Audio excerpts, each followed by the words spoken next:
Everyone, welcome back to our YouTube channel English hans hub. आप सब ठीक हैं? तो आज की वीडियो के दिन हम सेम 5 का DSE 13 करने जा रहे हैं। इसमें आज की वीडियो में हम करेंगे क्रो इज फॉल पोएम, जो कि लिखी है टेड ह्यूज ने। तो पहले अपने पोएट के बारे में इनको जान लेते हैं, जो कि बहुत इम्पॉर्टेंट है एग्जाम पॉइंट ऑफ व्यू से। तो बेसिकली ये जो टेड थे, इनका जन्म हुआ था यॉर्कशायर में, जो कि इंग्लैंड में है। तो बेसिकली ये सराउंडेड थे हमेशा से, बचपन से, वाइल्ड लाइफ से, एनिमल्स से। तो ज़्यादातर इनकी पोइट्री में हम देखते हैं एनिमल्स और नेचर। इनको बनाया गया था ब्रिटेन का पोएट लॉरेट होता है नेशनल पोएट, ब्रिटेन का बनाया गया था 1984 में। इसी वजह से ज़्यादातर स्कूल यूनिवर्सिटीज़ में इनके वर्क्स पढ़ाए जाते हैं और इनको तभी माना गया है ब्रिटेन का most important poet 20th century में। तो इनकी मैरिज हो गई थी सिल्विया प्लैथ के साथ, और इनकी जो लाइफ में और इनकी जो रिलेशनशिप में पैशन और ट्रेजेडी था, वो इन्होंने अपनी पोएट्री में कन्वर्ट कर दिया। तो ये इंस्पायर्ड थे कुछ ग्रेट पोएट से, जैसे कि T.S. Eliot, Y.B. Yeats। इनके कुछ फेमस वर्क्स हैं टेड के, जैसे कि the hawk in the rain, crow, wolf watching, the iron man. तो चलिए स्टार्ट करते हैं अपनी सिलेबस में जो हमारी पोएम है क्रो इज फॉल्ड। तो लाइन वाले एक्सप्लेनेशन के साथ स्टार्ट करते हैं। When Crow was white, he decided the sun was too white. He decided it glared much too whitely. He decided to attack it and defeat it. तो इधर पहले line में क्या दिया है? When the crow was white, मतलब पहले जब क्रो बहुत इनोसेंट हुआ करता था, पहले बेसिकली इनोसेंट था, तो एकदम उसने देखा कि ये जो सन है इतना वाइट क्यों है। तो उसने एकदम देखा ये तो बहुत ज़्यादा मुझसे भी ज़्यादा चमकने लगा है, क्यों ऐसा क्यों? तो उसने सोचा मैं इसकी चमक एकदम ख़राब करूँगा, मैं इसे अटैक करूँगा, डिफीट करूँगा, उसकी चमक ले लूँगा। तो इधर जो हमारा क्रो है अपनी लिमिट्स भूल गया और वो अब चैलेंज करना चाहता है डिवाइन अथॉरिटी। बेसिकली वो सन को चैलेंज करना चाहता है, जो उससे बहुत ज़्यादा पावरफुल है। तो इस पूरी पोएम में हम एक चीज़ देखने वाले हैं कि हमारे पोएट इसके अंदर ही अंदर ये जो पैराडाइज लॉस्ट आप लोगों ने पढ़ी होगी स्टोरी, और अगर इसका बैकग्राउंड चाहिए तो हमारी चैनल पर ऑलरेडी आ चुकी है, उस पर वीडियो आप देख सकते हैं। तो उसमें जो सेटन था उसने भी चैलेंज किया था गॉड को, कि सेटन बहुत डिससैटिस्फाइड हो गया था क्रो के जैसा, और उसको भी गॉड की पावर और लाइट बहुत ज़्यादा ओवरवेलमिंग लग रही थी, उसको भी छीननी थी उनकी पावर। तो उसने भी सेम एज इन क्रो के जैसे ही डिसाइड किया था कि मैं भी अटैक करूँगा गॉड को और डिफीट करूँगा गॉड को। और वो भी सेटन भी अपनी लिमिट भूल गया था क्रो के जैसे, वो भी लिमिटलेस हो गया था। नेक्स्ट लाइन्स की ओर हम बढ़ते हैं। आगे लाइन्स कुछ ऐसी हैं।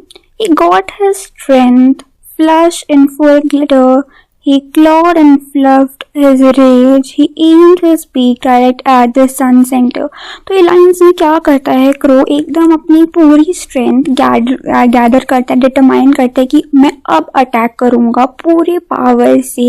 एकदम ये जो सेंटर दिख रहा है आप लोगों को, सेंटर पे एकदम अटैक करूँगा अपनी पूरी पावर से, अपना पूरा अग्रेशन से। मतलब वो इतना ईगो में भर गया है कि उसको अटैक करना ही करना है। तो डिसाइड करता है कि वो अपने बीक से उसे अटैक करेगा, सेंटर को अटैक करेगा सन के, बहुत फोर्सफुली। तो ऐसे हम कैसे कनेक्ट करते हैं सेटन के रिबेलियन से? बेसिकली सेटन को जब गॉड ने निकाल दिया था हेवन से, तो रिफ्यूज करता है कि मैं डिफीट नहीं सहूँगा, मैं फिर से फाइट करूँगा गॉड के अगेंस्ट। उसमें इतनी ईगो थी कि वो फिर से चैलेंज करना चाहता था गॉड की अथॉरिटी डायरेक्टली, इवन दो उसे पता है कितने पावरफुल हैं गॉड, फिर भी उसने अपनी सेना को लेके फिर से अटैक करने का कोशिश की थी गॉड को। नेक्स्ट लाइन्स की ओर हम बढ़ते हैं। नेक्स्ट लाइन्स में बोलते हैं हमारे पोएट क्रो के बारे में।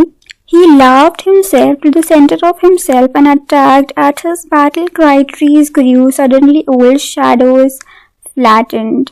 इन लाइन का मतलब है, मतलब वो एकदम इमेजिन करने लगा कि देखो अगर मैं जब जीतूंगा मैं क्या बन जाऊंगा, मैं तो बलवान बन जाऊंगा। वो इतना ईगो के वजह से इतना ब्लाइंड हो गया कि वो इमेजिन करने लगा अपनी विक्ट्री ओवर सन। वो अपनी लिमिट्स भूल गया, उसका एम्बिशन से उसको लगा कि उसे कोई दुनिया में अब स्टॉप नहीं कर सकता है। तो जैसे ही बैटल होने लगी तो उससे रियलाइज हो गया कि यार मैं शायद से हार सकता हूँ। Trees grew old and shadow flattened, इसके हम 2 मीनिंग देख सकते हैं। पहला मीनिंग की मतलब ट्रीज ये सब सिंबल शो कर रहा है कि वो कितना अनईजी और नर्वस अब फील करने लगा है बैटल में। और ये भी कि मे बी उसे इतना डिस्टेंस ट्रैवल करना पड़ा कि तब तक ओल्ड हो गई ट्रीज, शैडो फ्लैटन हो गई सन तक रीच करने के लिए। इसके हम पहलू देख सकते हैं, 2 सफाई साइड्स एंड पार्ट्स देख सकते हैं हम। कैसे हम सेटन के उससे कंपेयर करेंगे। तो सेटन के अंदर भी इतना सेल्फ कॉन्फिडेंस इतना ज़्यादा भर गया था, इतना सेल्फ सेंटर्ड हो गया था क्रो इसके जैसा कि उसने अपने ईगो में आके हारमनी बिगाड़ दी थी हेवन की, और बेसिकली लास्ट में उसी का डाउनफॉल हुआ था। बट वो भी केओस और डिस्ट्रक्शन के थ्रू गया था, जैसे कि क्रो फेस कर रहा है। नेक्स्ट लाइन की ओर बढ़ते हैं।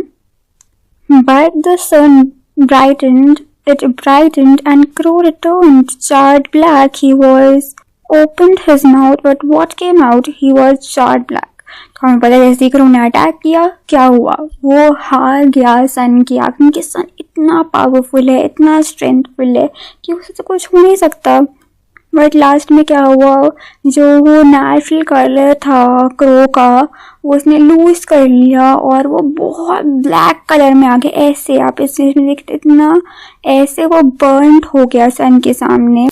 तो इसका रिजल्ट क्या हुआ, रिजल्ट में वही क्रो बर्न्ड हो गया, डैमेज हो गया।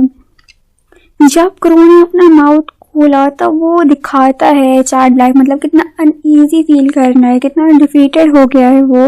और उसका जो स्ट्रेंथ था, प्राइड था, सब कुछ डिफीट हो गया।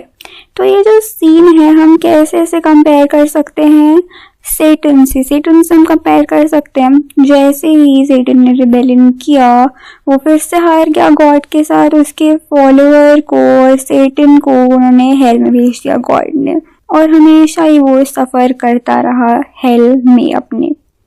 नेक्स्ट लाइन्स की ओर बढ़ते हैं। नेक्स्ट लाइन्स में पोएट बोलते हैं, अब there he managed where white is black and black is white and won. तो बोलता है कि ऊपर तो मैं ठीक ही था, चाहे मैं वाइट हो जाऊं या वाइट से ब्लैक हो जाऊं, ब्लैक से वाइट हो जाऊं, कोई फर्क नहीं पड़ता। हमारे मन में हम जीतने चाहिए, हम मन में शांत होना चाहिए कि ठीक है मैं जीत गया। अपने मन में उसको लग रहा है वो जीत क्या है, उसे कोई फर्क नहीं पड़ रहा है मन में। हम सेटन के सीन से कैसे कंपेयर कर सकते हैं। तो जब सेटन को वो गॉड ने हेल में भेज दिया तो वो एक फेमस लाइन बोलता है अपनी, better to reign in hell than serve in heaven. तो बोलता है इससे अच्छा मैं सर्व ही करा था वहाँ पर, बट यहाँ का मैं राजा हूँ, यहाँ पर मैं राज करूँगा हेल में, मुझे सर्व ही नहीं करना था। अच्छा हुआ मुझे डिफीट कर दिया, अच्छा हुआ मैं यहाँ पे आ गया, मैं तो यहाँ बहुत खुश हुई। ये तो मेरी विक्ट्री है, ये मेरी डिफीट नहीं है, मेरी और ज़्यादा विक्ट्री है कि मैं यहाँ का राजा बन गया हूँ, मेरे अंदर और पावर आ गया है। तो बेसिकली यही था हमारा पोएम। अब मेन चीज़ें क्या बच गई, हमारी थीम्स, जो कि बहुत इम्पोर्टेंट है एग्जाम में समझाने के लिए और आपको समझने के लिए कि आप अभी तक हमने पढ़ा क्या है। एरोगेंस और प्राइड, जो कि बोथ सेटन और क्रो में था, जिसकी वजह से उनका डिफीट हुआ। रिबेलियन, क्रो और सन दोनों ने रिबेलियन शो किया अपने हायर पावर से। बेसिकली क्रो ने चैलेंज किया सन को। फॉल एंड फेलियर, दोनों का ही फॉल और फेलियर हुआ लास्ट में। वो बर्न्ड हो गया, उसकी प्राइड निकल गई, उसकी डाउनफॉल हो गई। एंड यहाँ पे ख़त्म होते हैं और आपको ये PDF बिल्कुल फ्री में हमारे टेलीग्राम चैनल पे मिल जाएगा। एंड आई होप आपको यहाँ तक वीडियो देख लेते, लाइक शेयर कमेंट सब्सक्राइब करते हुए ही जाओगे। And thanks for watching, bye bye. खत्म, bye bye, tata, good bye.